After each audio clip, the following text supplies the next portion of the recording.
Cheese pizza হলো বিশ্বের সবচেয়ে জনপ্রিয় এবং ক্লাসিক পিৎজা। এর মূল আকর্ষণ হলো তুলতুলে ডো আর সুস্বাদু সস, এর ওপর থেকে গলে যাওয়া চিজি আস্তরণ। তা আমি আজকে কিভাবে বানালাম, অবশ্যই আমার সাথে থাকুন এবং দেখুন। হ্যালো ফ্রেন্ডস, রুবিস কুকারি 2 থেকে আমি রুবি বলছি। আপনাদের সকলকে স্বাগত জানিয়ে আজকে একটা খুব মুখরোচক এবং আমাদের পছন্দের খাবার পিৎজা নিয়ে এসেছি। এটা হচ্ছে ভেজ পিৎজা করব আমি, এবং বাড়িতে থাকা সমস্ত উপকরণ দিয়ে আমি এটা বানাবো। বাইরে অঝোর ধারায় বৃষ্টি হচ্ছে, আর বাড়িতে যদি আমরা এরকম একটা ভেজ পিৎজা বানিয়ে নিতে পারি তো কেমন লাগে বলুন। তা দেখুন এবং সঙ্গে থাকুন। পিৎজাটাকে একটু হেলদি বানানোর জন্য আমি কিন্তু আটার ব্যবহার করেছি। আমি এখানে 1 কাপ আটা আর 1 কাপ ময়দা মিশিয়ে নিয়ে নিলাম। আমি এখানে কোনো ইস্টের ব্যবহার করব না। এবারে এর মধ্যে আমি কিছু ইনগ্রেডিয়েন্টস মিশিয়ে নেব। নিলাম 1 teaspoon baking powder, 1/4 teaspoon baking soda, 1/2 teaspoon লবণ। এবার এই শুকনো ইনগ্রেডিয়েন্টসগুলোকে ভালো করে আগে মিশিয়ে নিচ্ছি। আমি এখানে 2 টেবিল স্পুন অলিভ অয়েল নিয়েছি, আপনারা চাইলে রিফাইন্ড অয়েলও ব্যবহার করতে পারেন। আর সাথে নিয়ে নিয়েছি 1/2 কাপ টক দই, সামান্য জল মিশিয়ে আমি একটু ফেটিয়ে নিয়েছি।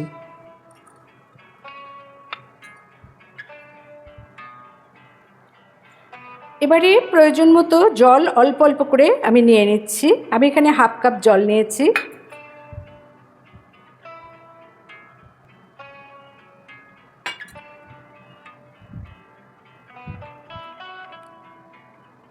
এতটা জল কিন্তু আমার বেঁচে গেল। দেখতেই পাচ্ছেন আমার একটা নরম ডো তৈরি হয়ে গেছে।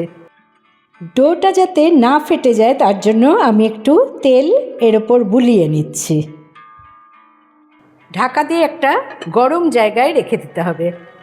মোটামুটি পিৎজা বানাতে আমার কিছু সবজি ব্যবহার করতে হবে, তা আমার ঘরে যা যা আছে আমি তাই একটু বড় বড় চৌকো চৌকো করে কেটে নিচ্ছি। প্রথমে আমি একটা মিডিয়াম সাইজ পেঁয়াজ নিয়েছি। পেঁয়াজটাকে এভাবে চৌকো চৌকো করে কেটে নেব।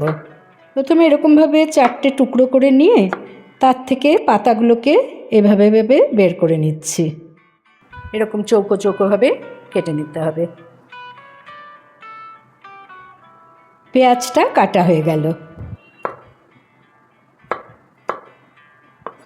এই সমস্ত সবজি আমার কাটা হয়ে গেল। এবারে আমি সসটা বাড়িতে থাকা উপকরণ দিয়ে বানিয়ে নিচ্ছি। 1/3 cup tomato ketchup, 1/4 cup red chilli sauce, 1/2 teaspoon chilli flakes, 1/2 teaspoon oregano. আপনারা যে কোনো ড্রাই হার্বস এখানে ব্যবহার করতে পারেন। সব কিছু ভালো করে মিশিয়ে নিতে হবে। তৈরি হয়ে গেল আমার পিৎজা সস। দেখতেই পেলেন সব কিছু কত চটজলদি তৈরি হয়ে যাচ্ছে। তা এখন বাকি রইল মেইন ইনগ্রেডিয়েন্টস, চিজ। তা আমি মোজারেলা চিজ নিয়েছি। আপনারা যে কোনো চিজ কিন্তু বিভিন্ন রকম চিজ মিক্স করেও এটা বানাতে পারেন। তা আমি এটাকে একটু গ্রেট করে নিচ্ছি। প্রায় 1.5 কাপের মতো চিজ আমি গ্রেট করে নিয়েছি। একটা বাটিতে তুলে রেখে দিচ্ছি।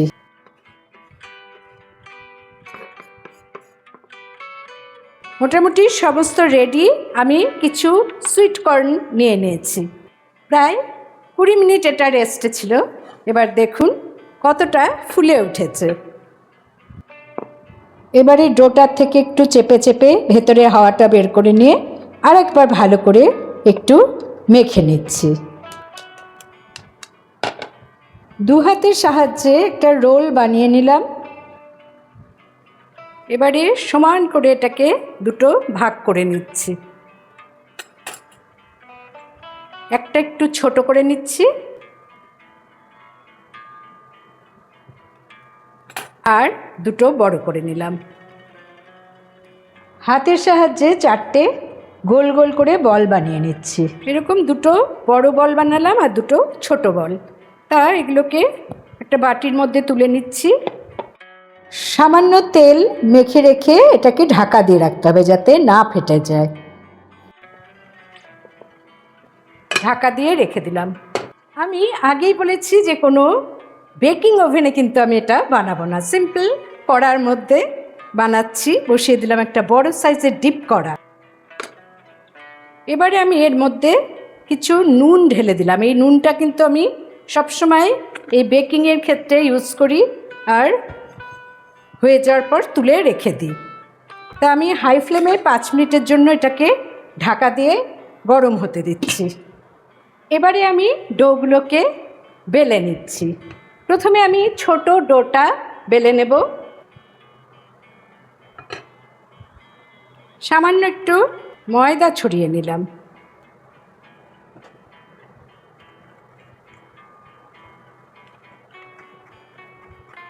বন্ধুরা যারা এই পর্যন্ত আমার ভিডিও দেখেছেন তারা অবশ্যই একটা লাইক করবেন, এই অনুরোধ রইল। দেখুন এই স্টিলের থালার মধ্যে কিন্তু আমি বানাবো, তাই ভেতরের যে ছোট অংশটা এই ছোট ডোটা দিয়ে আমি সেই সাইজেরই একটা বানিয়ে নিলাম। একটা ফ্রাই প্যান আগে থেকে গরম করে রেখেছি, তার মধ্যে আমি এই ছোট রুটিটা দিয়ে সামান্য 2 পিঠ সেঁকে নিচ্ছি। খুব বেশি সেঁকার দরকার নেই, ঠিক 30 সেকেন্ড আমি এটাকে একটু সেঁকে নিলাম। ঢাকা দিয়ে রেখে দিলাম। এবারে বড় ডোটাকে বেলে নেব। সামান্য ময়দা ছড়িয়ে বেলে নিতে হবে। এটাকে কিন্তু একটু বেশ বড় করেই বেলবো। এই থালাটার থেকে একটু বড় হলেও ক্ষতি নেই।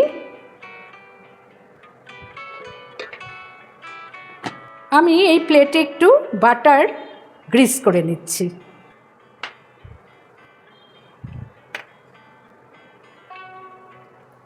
এবারে এই রুটিটাকে বসিয়ে দিয়ে চারদিকটাতে টেনে টেনে এই থালার সমান করে নিতে হবে।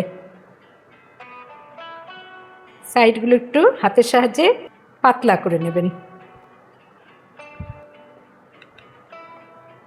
এবারে একটা কাঁটা চামচের সাহায্যে এভাবে ছিদ্র করে নেবেন যাতে এটা ফুলে না ওঠে।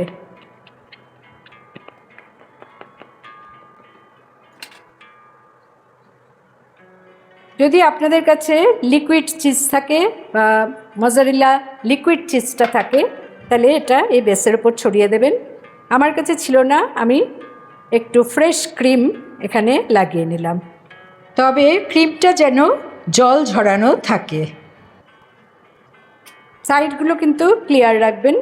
এবার ছোট যে সেঁকে রাখা রুটিটা এর উপর সেট করে নেবেন। এর উপর যে সসটা বানিয়ে রেখেছিলাম সেটা ভালো করে ছড়িয়ে দেবেন।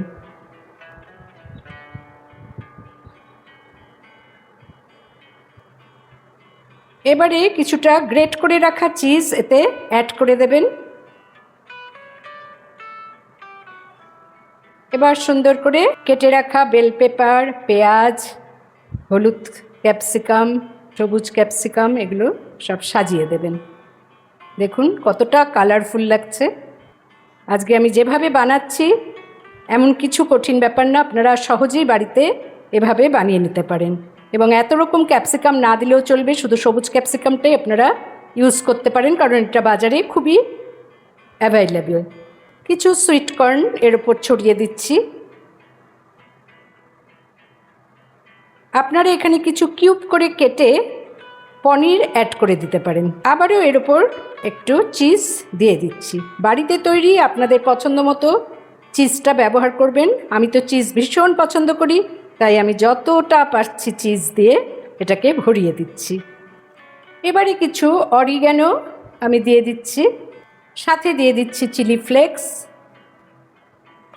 এবারে সাইডগুলোতে একটু জল দিয়ে ভিজিয়ে নেবেন সাইডটা।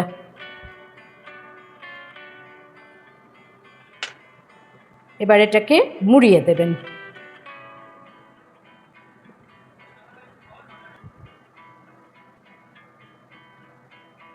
সুন্দর করে চেপে চেপে দেবেন সাইডটা।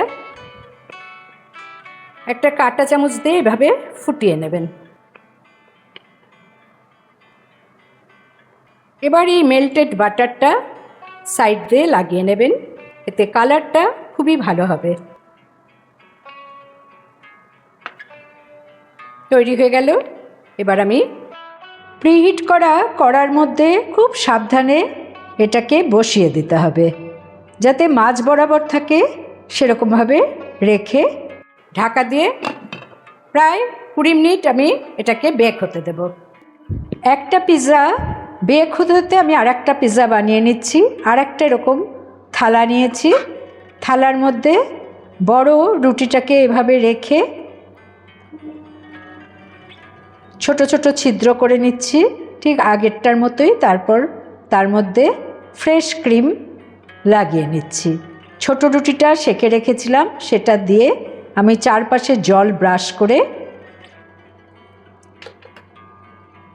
ভালো করে মুখটা বন্ধ করে দিচ্ছি। দেখুন দুটো কিন্তু দুরকমভাবে আমি বানিয়েছি। আগেরটাতে আগে মাঝখানে বেসটা তৈরি করে মুড়িয়েছিলাম, এটাতে আগে মুড়িয়ে নিয়ে তারপর এই ছিদ্রগুলো ভালো করে করে চার সাইড ভালো করে বন্ধ করে মাঝখানে আমি সসটা দিয়ে টপিংটা করে নিচ্ছি। এর ওপর আমি সবজিগুলো আগে দিয়ে দিলাম। আগেরটাতে আমি কিছুটা চিজ দিয়ে এই সবজিগুলো দিয়ে আবার চিজ দিয়েছিলাম, এটাতে আগে সবজি দিয়ে তার উপর আমি চিজটা দিয়ে দিচ্ছি।